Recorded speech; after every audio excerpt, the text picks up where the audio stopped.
Hello बच्चों, क्या हाल चाल, कैसे हो। आज का हमारा टॉपिक है डिस्प्लेसमेंट करंट। डिस्प्लेसमेंट करंट क्या होता है, कैसे होता है, बहुत ज़रूरी है क्योंकि इलेक्ट्रोमैग्नेटिक वेव इसी से एक्सप्लेन कर सकते हैं अच्छे से। हालांकि हमने पहले कर दी थी, लास्ट में ले रहे हैं इसको क्योंकि अलग टॉपिक है, लेकिन यहाँ से पढ़ेंगे कैसे हुआ, क्या हुआ, बेसिक चीज़ है क्या। तो सबसे पहले देखिए इसकी जरूरत क्यों पड़ी। तो हमने पढ़ा था एम्पियर सर्किट लॉ।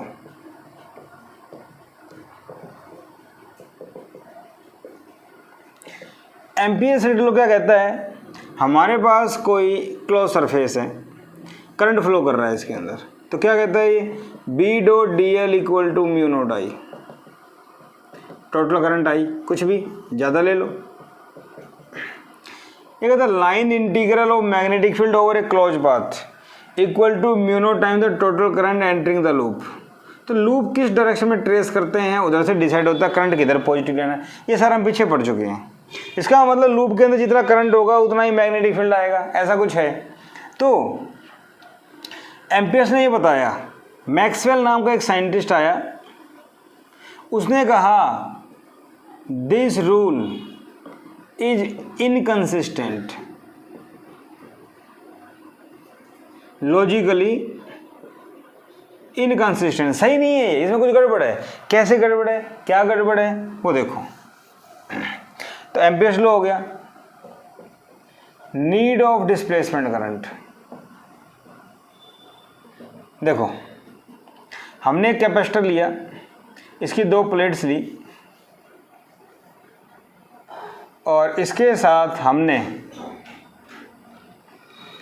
एक सोर्स लगा दिया, डीसी सोर्स, ठीक है। की लगा देते हैं, बंद किया, यहाँ से करंट जाएगा आई। यहाँ पे हमने दो लूप ले लिए, ठीक है, ये C1 ये C2। क्लियर, बात समझ में आ गई। और इसको थोड़ा सा बड़ा कर देते हैं,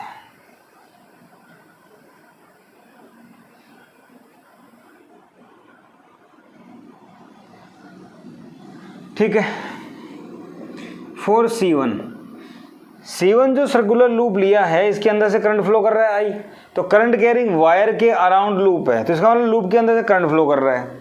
तो अकॉर्डिंग टू एम्पियर्स रूल, सुनना ध्यान से, B dot D L mu naught I तो करंट जा रहा है, ठीक है भाई। क्या आ जाएगा बी डॉट डी एल में, बी डी एल। अब अगर इसकी रेडियस आर है तो ये 2 पाई आर, ठीक है। तो बी आ गया म्यू नोट आई अपॉन में 2 पाई आर। इसका मतलब C1 लूप के लिए मैग्नेटिक फील्ड आ गया मेरे पास, C1 लूप के लिए मैग्नेटिक फील्ड आ गया मेरे पास, ठीक है। अब इतनी बात करने के बाद हम देखें भाई C2 के लिए, C2 जो लूप है कैपेसिटर की प्लेट्स के अंदर है, मान लो ये इधर पॉजिटिव इधर नेगेटिव। तो आपको पता है कैपेसिटर की प्लेट के बीच में कोई किसी टाइप से करंट नहीं होता, पता है ना, ठीक है। नो करंट बिटवीन प्लेट्स, और कोई करंट नहीं है तो B dot D L mu naught I की जगह क्या है 0। इसका मतलब बी क्या हो गया 0, ठीक है भाई। ये बात समझ में आ गई। लेकिन ये बात ठीक है, दोनों अलग अलग चीजें हैं। लेकिन अगर मैं कहूं कि इसको ऐसे करके मिला दिया जाए तो ये क्या बन गया टिफिन बॉक्स।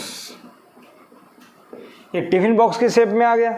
इसका एक पार्ट तो C1 लूप है, दूसरा पार्ट C2 लूप है। C1 के अंदर मैग्नेटिक फील्ड आ रहा है B1, आ रहा है ना,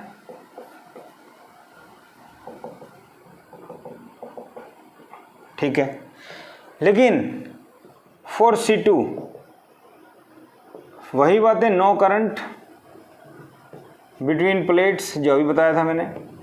तो B dot D L mu naught I की जगह 0, तो बी क्या आ गया 0।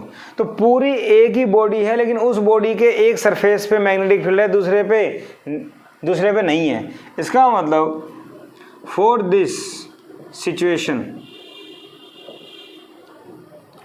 Maxwell concluded that there is some requirement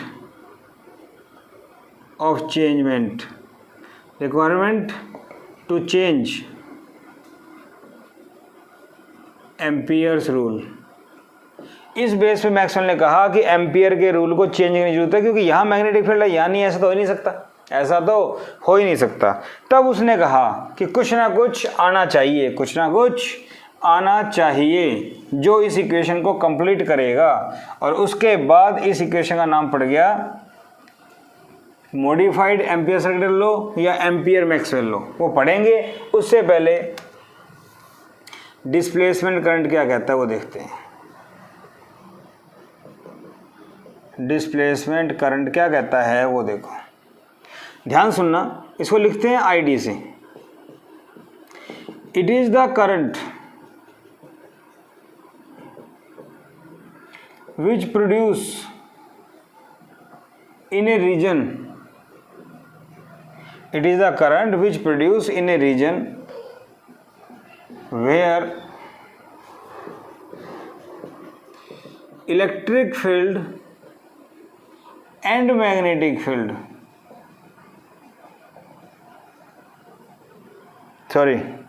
where electric field or electric flux changes with time। मतलब इलेक्ट्रिक फील्ड या फ्लक्स कांस्टेंट नहीं होना चाहिए, टाइम के साथ चेंज होना चाहिए। तो अगर किसी रीजन में इलेक्ट्रिक फील्ड या फ्लक्स चेंज होता है टाइम के साथ, तो वहाँ डिस्प्लेसमेंट करंट प्रोड्यूस होगा। एक ऐसा रीजन जहाँ पे इलेक्ट्रिक फील्ड टाइम के साथ चेंज हो या फ्लक्स चेंज हो, वहाँ डिस्प्लेसमेंट करंट आएगा। फॉर एग्जाम्पल,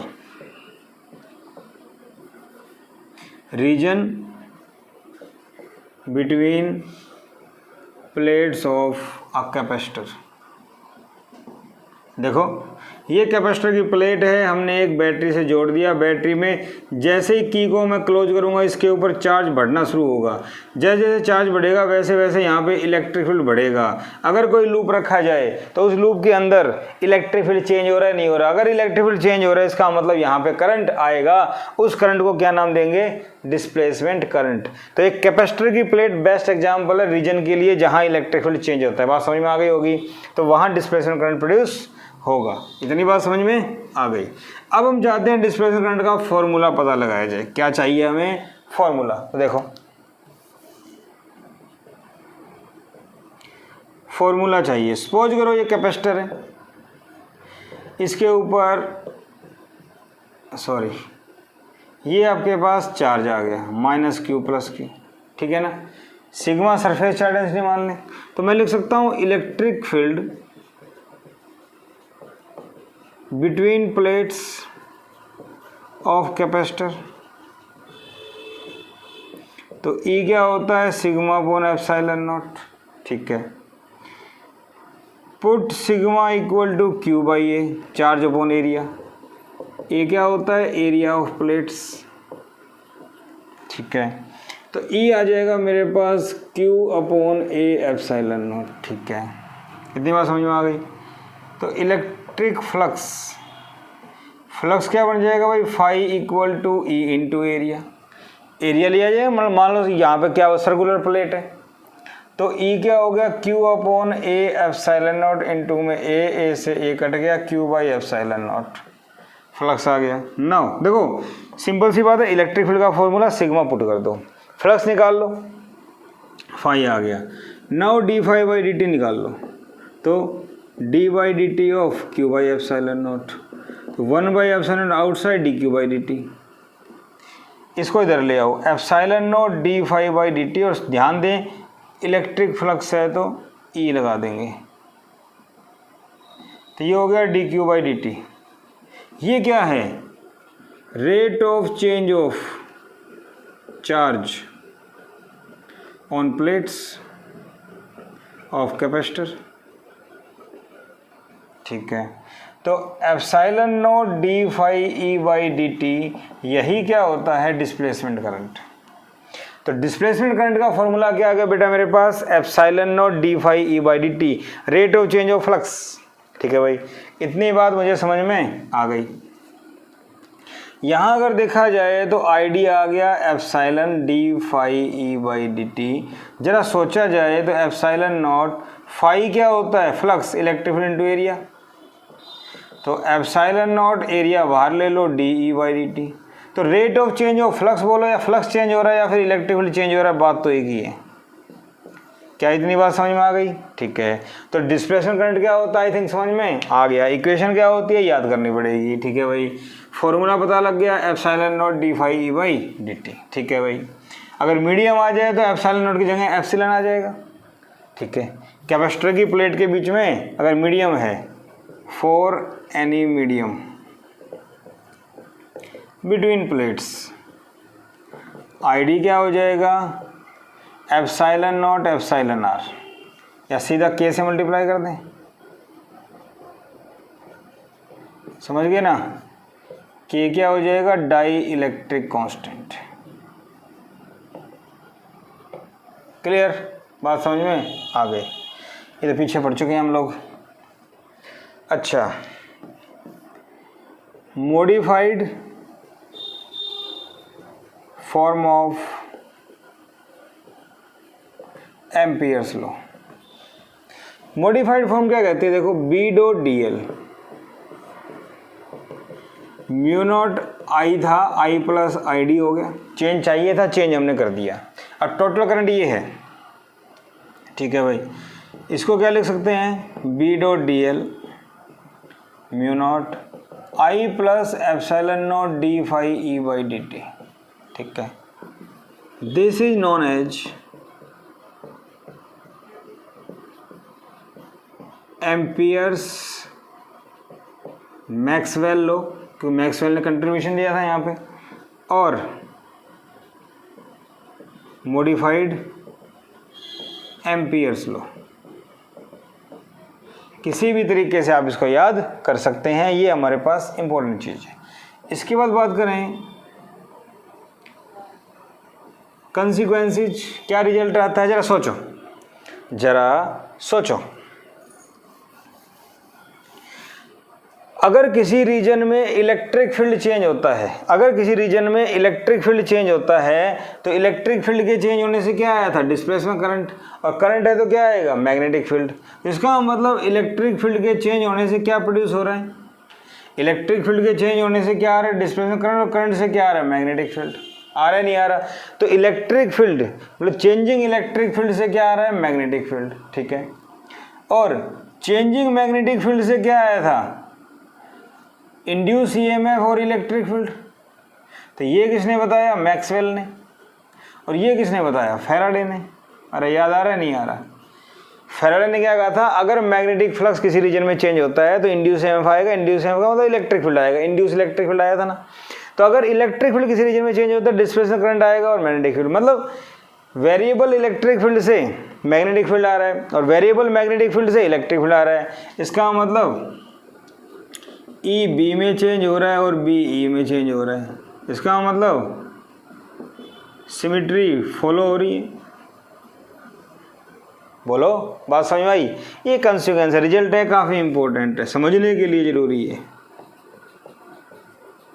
समझने की ज़रूरत है। समझ गए?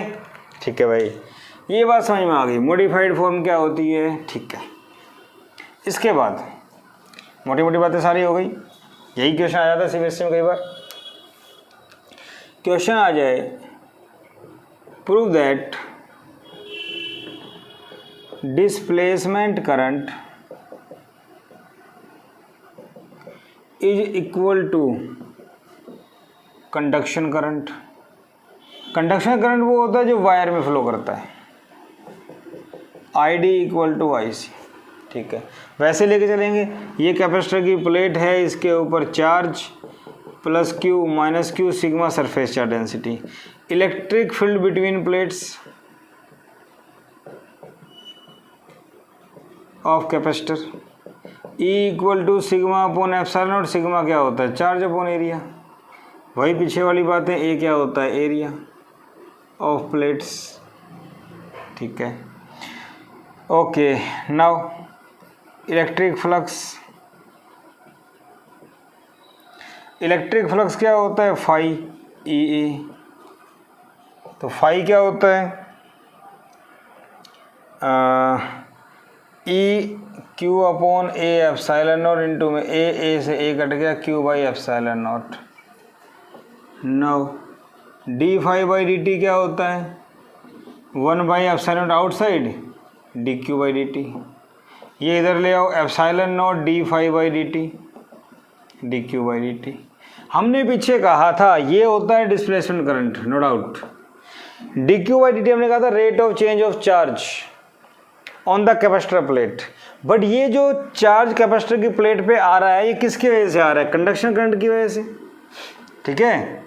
तो मैं क्या लिखूंगा, आई सी, कैसे, rate of change of charge on plates is due to change in conduction current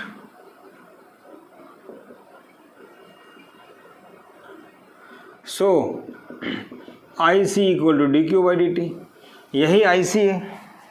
तो डिस्प्लेसमेंट करंट और कंडक्शन करंट दोनों बराबर होते हैं। प्रूव करना आ जाए तो हम लोग कर सकते हैं, प्रूव करना आ जाए तो हम लोग कर सकते हैं। बहुत इजी है, कुछ भी नहीं करना, पहले जो स्टेप लिए थे वही लेने हैं, लास्ट में इसको IC मान लो।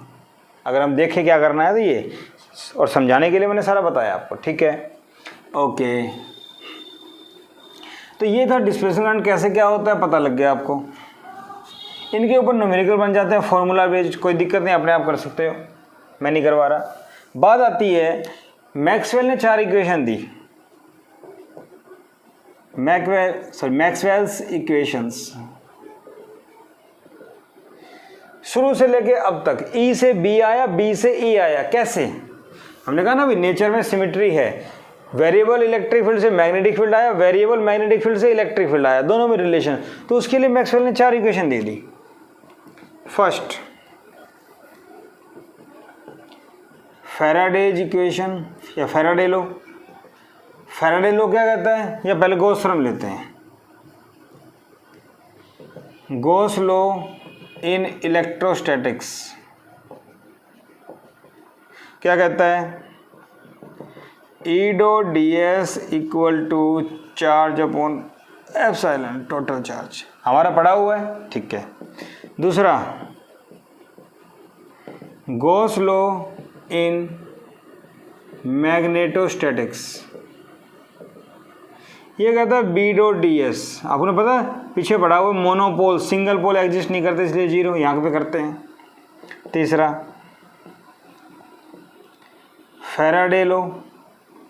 फैराडे लो क्या कहता था, याद हो तो, induce EMF minus d phi by D t, और मैग्नेटिक फ्लक्स था, याद है। इंड्यूस ईएमएफ एक टाइप का पोटेंशियल होता है, एक टाइप का पोटेंशियल। पोटेंशियल क्या होता है, मैं इसको यहाँ लिखूँ तो ई डॉट डी एल, याद आ रहा है कुछ, E dot D L, line integral of electric field, तो D phi by D T,